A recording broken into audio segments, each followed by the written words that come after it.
If I speak in the tongues of men or of angels, but do not have love, I am only a resounding gong or a clanging cymbal. If I have the gift of prophecy and can fathom all mysteries and all knowledge, and if I have a faith that can move mountains, but do not have love, I am nothing. If I give all I possess to the poor, and I give over my body to hardship that I may boast, but do not have love, I gain nothing. Love is patient. Love is kind. It does not envy. It does not boast. It is not proud. It does not dishonor others. It is not self-seeking. It is not easily angered. It keeps no record of wrongs. Love does not delight in evil, but rejoices with the truth. It always protects, always trusts, always hopes, always perseveres. Love never fails. But where there are prophecies, they will cease. Where there are tongues, they will be stilled. Where there is knowledge, it will pass away. For we know in part and we prophesy in part. But when completeness comes, what is in part disappears. When I was a child, I talked like a child. I thought like a child. I reasoned like a child. When I became a man, I put the ways of childhood behind me. For now, we see only a reflection as in a mirror. Then we shall see face to face. Now I know in part, then I shall know fully, even as I am fully known. And now these three remain: faith, hope, and love.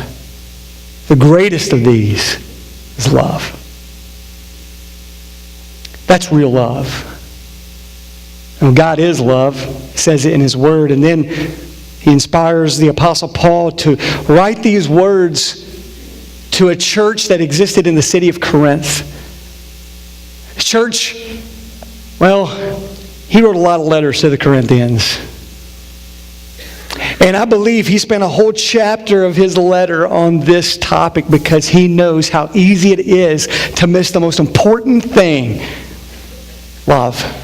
How easy it is to get so caught up in the doing, and the thinking, and the moving, and the fixing, and the going forward, and the dealing with life, that if we're not careful, we miss the most important thing: love. And not only that as you know already probably, that there's a lot of cheap knockoffs that call themselves love. We have to watch for them, don't we? Because if we're not careful, we'll embrace it and call it love and love that way. And the next thing you know, we really aren't loving anything like the kind of love we just saw in the Word of God. This morning together, I want us to find out what this love is really about. I want us to fight, begin fighting to have this kind of love in our lives. And it's a fight. Because our natural tendencies tend to drag us toward a different place than this kind of love. And if we're not careful, we'll settle for that cheap knockoff and claim it as love in our lives. And all the things we think we're doing that is good and is great, and all that we seem to think has purpose and meaning, we may discover, if we're not careful, is devoid of this kind of love. And just as the Word of God said, without it, we are nothing. Without it, we gain nothing. Let's fight for a real love. A real, true love. As part of that journey together today, I wanted to show you what this beautiful chapter in the Bible shows to us, reveals to us. I would count 3, at least, cheap knockoffs to real love. The first one doesn't even sound like love. I call it empty spirituality. Now think about this for a moment. Let me list for you the things that at the very beginning of 1 Corinthians 13 that God says are meaningless without love. Look at the things that he lists. Speaking in the tongues of men and of angels, having the gift of prophecy, fathoming all mysteries and all knowledge, having a faith that can move mountains, giving all you possess to the poor, allowing yourself to suffer bodily harm for the faith. You do just 2 or 3 of those, we may build a statue in your honor here in Hickory Grove. I mean, these are good things. Don't say, well, oh, those are not good things in order to know that we're about to say love is the greatest thing. No, these are great things. These are awesome things. These are things that we would laud, that we would be in awe of. These are things that would cause us to write books if we had these things, or cause us to read books of those who do have those things. These are things that are not bad things, but what God says is that if they don't have love, they are meaningless. They're empty. I mean, I don't know too many pastors who would turn down people having a faith that can move mountains, someone willing to give all that they possess to the poor in their church. Yeah, bring it on. Bring it on. But if we do these things without love, we are nothing. If I have these things but do not have love, I am nothing. Friends, what that means is this. Love, real love, is what adds value and meaning to anything we do and anything we are. Love. Now really let that sink in for a moment. Love is what gives value to anything you do and anything you are. And there's lots of things we aspire to do, and there's lots of things we aspire to be. But friends, if we're void of love, it's nothing. It's valueless, actually. That's really, really huge. Because we often set our goals and sights on the things we want to do and the things we want to be without any thought of love. And friends, I'm here to tell you, once you get to the summit of that mountain and you achieve that, you may very well find yourself less happy than you ever thought you would be. You might find yourself actually empty. But it's so easy, though, to buy into this cheap knockoff, because those things that are listed there, they're so spiritual. I mean, giving what you have to the poor and knowing the things of God and proclaiming that to others. I mean, these are spiritual things. And it almost sounds like it would be impossible to even do or have these things without love. But friends, we know that you can play church without being the church. We know we can have the name Christian that we apply to ourselves and that we might proclaim about ourselves. But friends, sadly enough, and you may have met some of them, there are Christians I know that call themselves Christians that I have to look very hard to find the love in their heart. Empty spirituality is a cheap knockoff that the enemy would love for you to embrace. Just do good things. Just achieve some kind of spiritual status. Just make a list of good things to do and check them off and, good. If you do those things and you have not love, they are completely meaningless. I know believers who are very knowledgeable, but not gracious. Very righteous, but not very forgiving. Very giving, but not very selfless. I believe the enemy is working overtime to sell you the cheap knockoff of empty spirituality. Friends, let's strip everything else away and get down to the basics that Jesus taught us. When someone cornered him and they said, give us the greatest commandment, give us the ultimate in spirituality, give us the 1 or 2 things we must do to be truly spiritual, his answer was this. 1, love God with all your being. 2, love others like you love yourself. And there's no accident why Jesus chose those 2. Because that's it. That's what brings value. That's real spirituality. That's true Christianity. That's real meaning and purpose in life. You can fill in all the other blanks of your life, what your career is, what your personality is, what people think about you, what legacy you might leave, all the things that might keep you thinking and going. You can fill in those blanks all you want, but honestly, those aren't the most important thing. What's the most important thing is what's in the center of all of that, what's at the core of all of that, the driving force of it all. Is it about you, or is it about others and God? Loving others, loving God with all your heart, soul, mind, and strength. Friends, we may speak in the tongues of men and of angels. We may fathom some mysteries and some knowledge. We may have faith that can move mountains, and we may give to those in need. But if we do those things without love, it's empty spirituality. But if we do those things with love, that is real. And God will be able to actually use the things you do to bring people to Him, because they will see love. And when they see love, they see God. A second knockoff, I'm going to kind of leave somewhat of that deep theological, spiritual realm and go a little bit more into relational love. Here's another cheap knockoff. I call it boomerang love. Boomerang love. This is the love that we give so that it will come back. Because that's what we want so desperately. At its core, it's nothing more than selfishness disguised as selflessness. This kind of love can be so affectionate and appealing at first, but over time you discover that this love is all about the one doing the loving and not about the one being loved. It's a love that demands a kickback. And the dangerous thing about boomerang love is that it can actually seem to work for an extended amount of time. That's the dangerous part about it. You would think, oh, this would never work. And yes, that's true, but for a time it will. Couples can date for years and even be married for years, settling for boomerang love, actually. But boomerang love will not stand the test of time, because eventually that love will not boomerang back the way we want it to boomerang back. And it's not just that it boomerangs back, it's got to boomerang back the way we want it to, the way we need it to. And if it doesn't, we tend to walk away and try to find a new host that will love back the right way. That's what we tend to do. So I'm going to give you real quickly 3 versions of boomerang love that I've seen. The first one is infatuation. Now, to some extent, this is where love kind of begins for most of us when I think of relationship love. There was perhaps a chance that when Sherry first met me, she says, he'll be such a good, strong, protective husband. And boy, she'd have been messed up if she was counting on that. You know? So it's this infatuation. When we first meet someone and we're attracted to them, we begin to imagine life with them, don't we?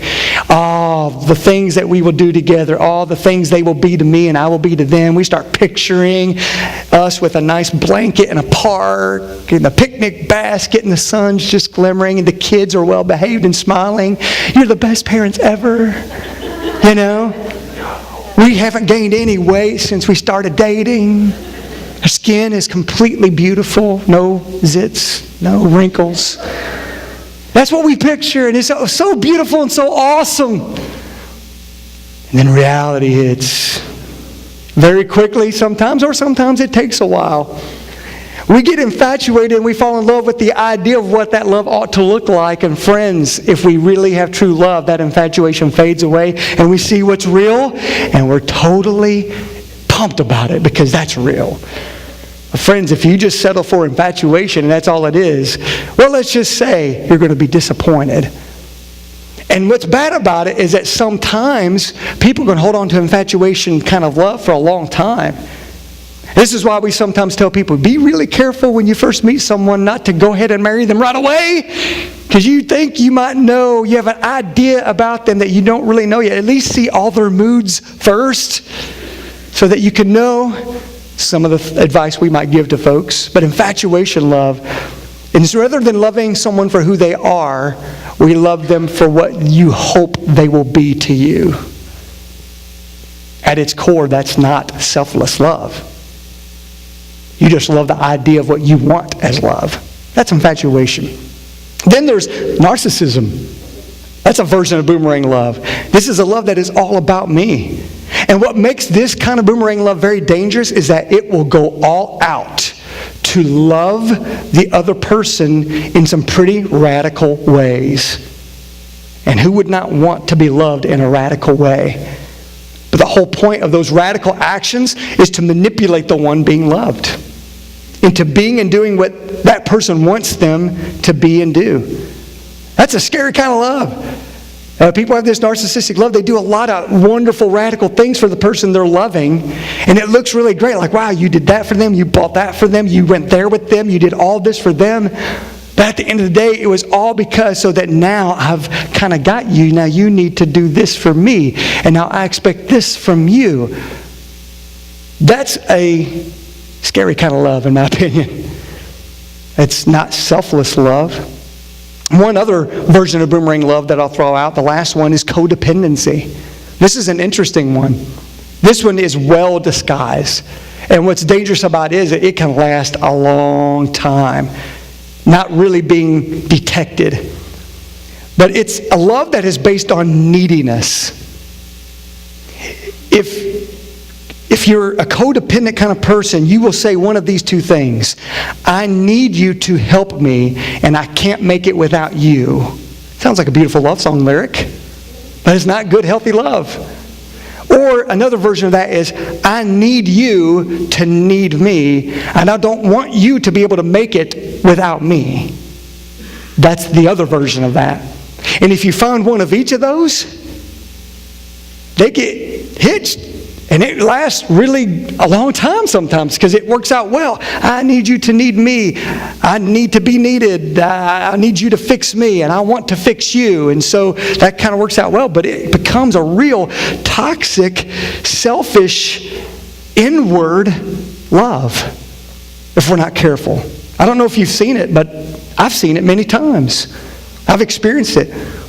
These kind of relationships, after peeling some of the layers off, have at its center things like addiction, abuse, manipulation, distrust, jealousy. Those are kind of the weeds that sprout out of the fertile soil of a codependent relationship. And this version of boomerang love can last for years if the right match is made. And don't get me wrong, we all have some measure of neediness. There are some needs that we are meeting for each other. I'm not saying we're not meeting needs in love, like a true love never meets needs or doesn't have needs. I'm not saying that. What I'm saying is at the very core of the love relationship you have, that if you are not needed, then it's gone. Or if your needs don't get fixed, you're out. That's codependency. And that's not real love. All it takes is for someone to not need enough or not be needed enough, and someone's walking away. That's boomerang love. Here's the bottom line. You know you have real love when it's not about you. That's how you know you have real love. We have to fight to have that kind of love, real love, that is selfless, that is not easily angered, that is not self-seeking, that keeps no record of wrongs, that does not envy, that does not boast. You have to fight to have that kind of love, not a boomerang love. Friends, if you're married or dating, I encourage you to have an honest conversation about that today. Is our love, how real is our love? How much selfishness might be sprinkled in our love more than we realize? That's a good, honest conversation. Let's deal with that. Let's weed out the weeds and only fight for the real love that exists there. If you're single, not married yet, okay, you've been warned.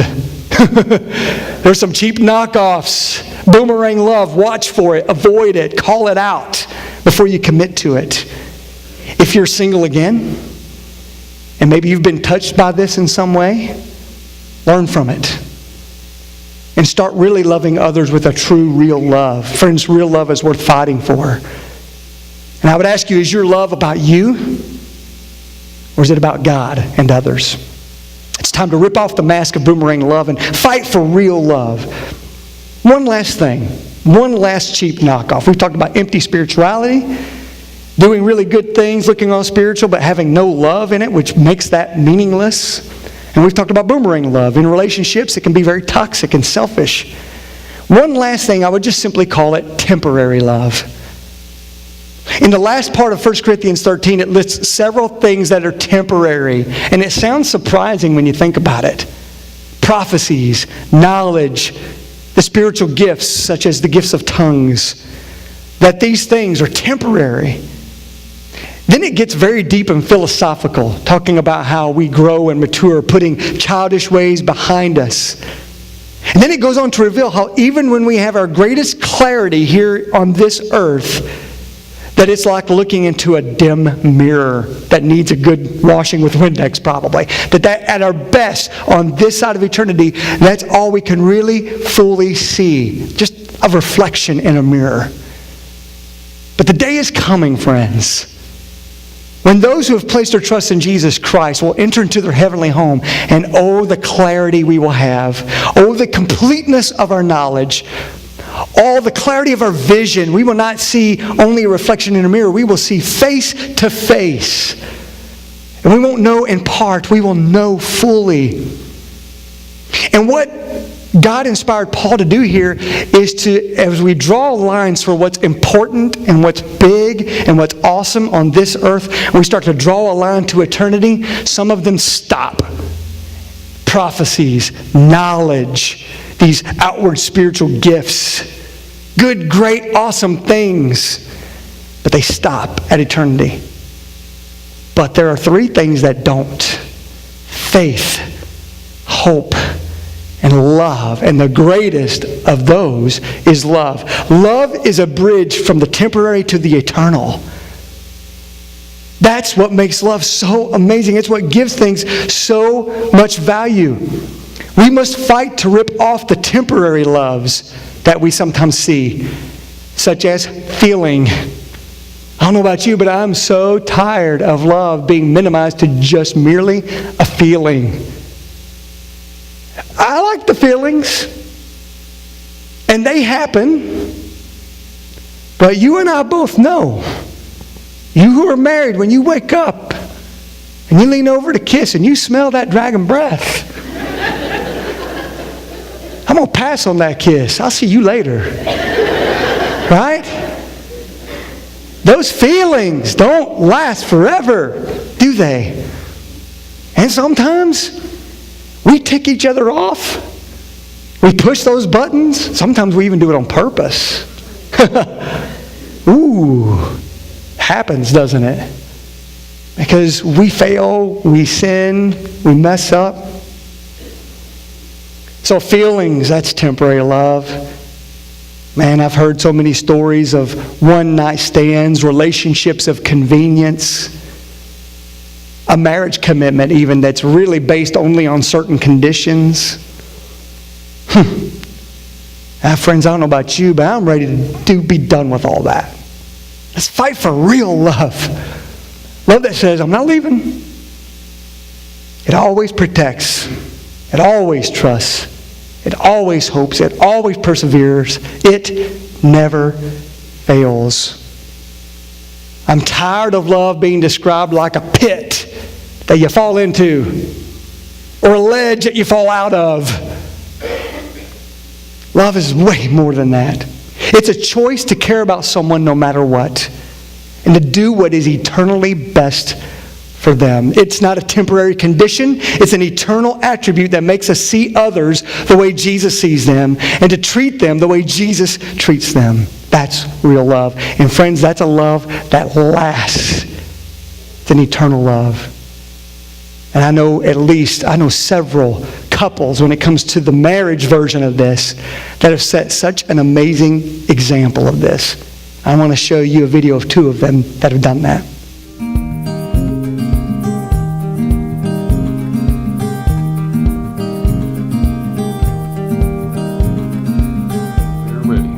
All right, so can you tell the church how many years you've been married? Let him, I forgot. 70 years. 70 years. That's awesome. That's awesome. And I believe we settled out that it was October 1st, right. 1945. Right. Yeah. Because my birthday was the day before and I wasn't asking nobody. I was myself. The world was a lot different back in 1945, wasn't it? I was See, Japan surrendered. Yeah. And I got a 3-day pass to come home, and I come see her, and she said, well, what are you going to do? I said, I guess I'll find a good-looking girl and get married. She said, well, who's it going to be? I said, you, if you have me. She said, okay. That's awesome. Wow. But tell them where you were when you asked her that. Yeah. Where were you when you asked her that? Top of an elevator. No, there. Ferris wheel. Top of a Ferris wheel. Where was that? Little, Kentucky State Fair. Is that right? Wow. They stopped the Ferris wheel and sat there until we made up our mind. You had a captive audience. She said it's either say yes or jump. So another question I was going to ask you all is, what is the secret to being married so long like that? What's the secret? Well, I might answer it. I don't know whether she could or not. try. Being honest with each other. Being honest with each That's other. right. Very good. Honesty. That is right. Always speaking the truth. If he done something I didn't like, I told him. If I did something he didn't like, he told me. There you go. And we accepted it. That's good. You know, when you're doing something like that, and you really don't realize that it's bothering somebody else. Yeah. So yeah. just let's don't do that anymore. That's right. And I mean, in a decent way, and there's no arguing or fuss. We've not had a good fight. Is that right? In 70 years. 70 years. That's a good streak. I think he's scared of me. He's scared of you. We're not going to pick a fight with you. That'd be awesome. So if you could give some advice to young couples who are maybe about to get married, or maybe they just got married, I've not been married long, what advice would you give them? Obviously be honest with each other. What was some other advice you would give? Anything else? Try to share with each other, I guess. Yeah. It's about the same as honest, but Yeah. Communicate, like sharing feelings. Yeah. And, Oh yeah. If you do, That's great. I've always tried to let her do the things she wanted to do, and she's always tried to let me do the things I While want. we got the camera rolling, one of the things I wanted to tell you guys is I know sometimes you're not able to make it out to church anymore, but we Well- never forget you guys. We're always thinking of you. We're always praying for you. And you all mean the world to our church. We love you guys very much. And we appreciate you all being a strong light and witness to our church, showing us what it means to be faithful in following the Lord, but also what it means to have a good, loving marriage and a good, loving family. Yeah. Because the world needs to see more and more examples of that, and you all set a wonderful example of that. Hi, Miss Mildred. I brought you some Valentine roses. Well, bless Tell the you. church family, how many years have you been married? Go ahead. We have been, come April the 16th, it'll be 67 years. Family, tell us, what is the secret to being married so long like that, in your opinion? Well, I think love has a great deal to do with it. Sure. But I don't think it's only love. I think it's you have to have a respect for each other. That's all the difference, you know. I think too that one of the things that has made us last is that we've been to several different places, and the first thing we do is find a church. Mm-hmm. And our entire life has been in church and church people. Mm. And church people make a difference in your life. Yeah, that's true. Oh, it's like a spiritual family, isn't That's it? true. Wonderful. What other advice would you give couples who are maybe they're engaged to be married or they've just gotten married, and if you could give them any advice on how to have a lasting marriage, what would it be? Well, I think we love the Lord a great deal. Mm-hmm. And God has blessed us far beyond our imagination. Mm-hmm. And I'm assuming that every couple that is looking at this has Christ in their marriage. Mm-hmm. But if they don't, we would encourage them, especially the young married folks, we would encourage them to invite Christ to be in their life, in their marriage. And He will guide them in every decision they make if He will just ask them. Yeah. And we're confident that's truth because we are living proof that God will bless you and God will guide you if you'll ask Him. Question I thought I'd ask you real fast. What do you remember about each other when you were in high school? What was what caused you to say, I've got to be with this person the rest of my life? She'll kill me for saying this, and I think I've told our Sunday school class this, but I met her. I was in the library. In school. In school, yeah. And she got thrown out of class from talking too much. And she come in and sat down right in front of me, and I thought, boy, that's a cute little girl. I've got to know her. And I asked her for a date every Monday for months if she'd go to the basketball game with me. Yeah. And she would always look at me and say no. But one time she was belonged to some kind of club in school. And one Friday she come up and asked me, she says, we're having a party tomorrow night. Will you be my escort? Oh. I wanted to say no, but I didn't. I wanted to go out with her so bad. I said yes, and we had a great deal. And Wow. that was the beginning of That's where it all started, huh? where it all started. We had a great deal. We had a great time together. You didn't want to make it easy on him, did No. you? Got a good trip. Well, I want to say this with everybody seeing this video at the church. I want to say that from our church family, we love you all, and we are so appreciative of the service you have had to the Lord and what that means to the church, what that means to God's kingdom. But not just that, just the example you all have set of what it means to be a very loving husband and wife. Every time I've ever seen you all, like you said, you've always been together. You're very loving to one another. I've always known, whenever I've seen Mildred, I said, that's W.A.'s sweetheart. I've always known that.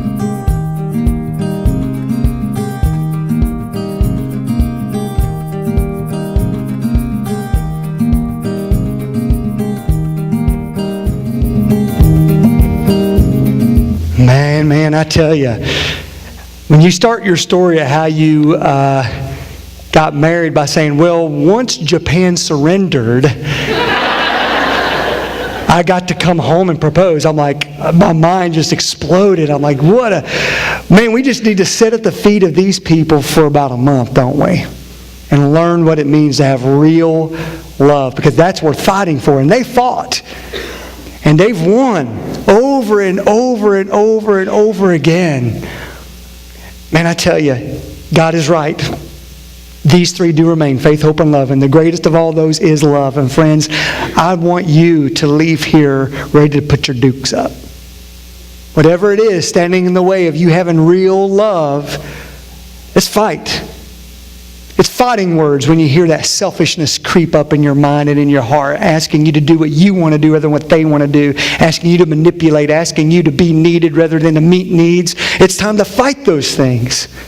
It's time to fight that urge when you say, well, I got this spiritual thing and I'm doing this for God and this for God. If you're doing that without love, that is empty spirituality, and you need to fight it. You need to knock it out of your life. Temporary love, a love that is a fleeting feeling with no commitment. Let's be done with it. Let's fight for real love. How do you do that? How do you love, like 1 Corinthians 13 says? You read that passage and you're like, that's fiction. That's what we aspire to be. That's a great greeting card, but that's never going to be my life. Friends, God would not propose anything to you that cannot be done in your life. He would never suggest you do anything that you cannot absolutely do. But friends, the truth is you can't do it.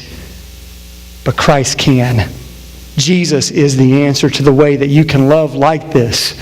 He is the one that can help you experience real love. Just as W.A. was saying, if he could tell any couple anything, he'd say, make sure you have Christ in your life. Make sure you have Christ in your marriage. Jesus showed us real love by how he lived and how he died. He is the key. So, as we close our time together, what are you going to do next?